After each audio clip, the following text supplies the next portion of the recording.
கேள்விக்கு பார்த்துட்ருக்கோம். If the wheel of a car travels 3520 centimetre in 20 revolution find the radius of the wheel. அதாவது 20 சுற்றுகளை வந்து 3520 centimetre தொலைவே கிடைக்கிறதுன்னு சொல்லியிருக்காங்க. இப்போது சக்கரம் வந்து பார்த்திங்கன்னா இப்படி தான் இருக்கும். அப்போ அது ரவுண்ட் ஷேப் தான், அதாவது சர்க்கிள் ஷேப்பு. இப்போது இந்த சர்க்கிள் ஷேப்பு வந்து எத்தனை டைம் அப்படியே இந்த சர்க்கிள் ஷேப்பே தான் ரொட்டேட் ஆகிக்கிட்டே போகும்.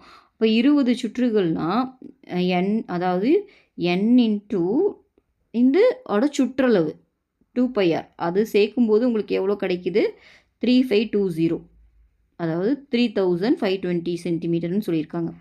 இப்போ எண்ணும் கொடுத்துட்டாங்க 20 சுற்றுக்கள்னு. உங்களை ஆரம் தான் கேட்குறாங்க. இப்போ 2 இன்ட்டு நம்மளுக்கு பையோட வேல்யூ தெரியும் 22/7, ஆர் தான் நம்ம ஃபைன் பண்ணணும். ஓகேவா? இது எப்படி எழுதுறோன்னு தெரியுதா? ஏன்னா இந்த சுற்றுகள் எல்லாமே சுற்றும்போது ஒரு டைம் கண்டிப்பாக ஒரு ரொட்டேட் ஆகும்போது அதோட சுற்றளவு தான் சுற்றி இருக்கும். அதனால் நம்ம சுற்றளவு போடுறோம். அது எத்தனைன்றதும் கொடுத்துட்டாங்க N20, அதனால் சப்ஸ்டியூட் பண்ணிக்கிறோம். ஓகேவா?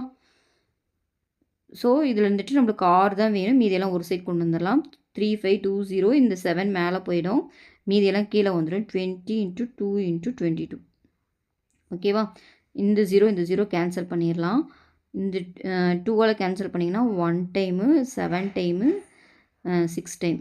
ஓகேவா? அடுத்து 11 டேபிளில் கேன்சல் பண்ணால் இது 2, இதை கேன்சல் பண்ணிங்கன்னா 1, 6, 16 டைமு. திரும்ப 2ஆல் கேன்சல் பண்ணிங்கன்னா இது 8, திரும்ப 2ஆல் கேன்சல் பண்ணிங்கன்னா 4. லாஸ்ட்டாக என்ன இருக்குன்னா 4 × 7 இருக்குது. அப்போ 28. ஆன்சர் பார்த்திங்கன்னா 28 சென்டிமீட்டர்.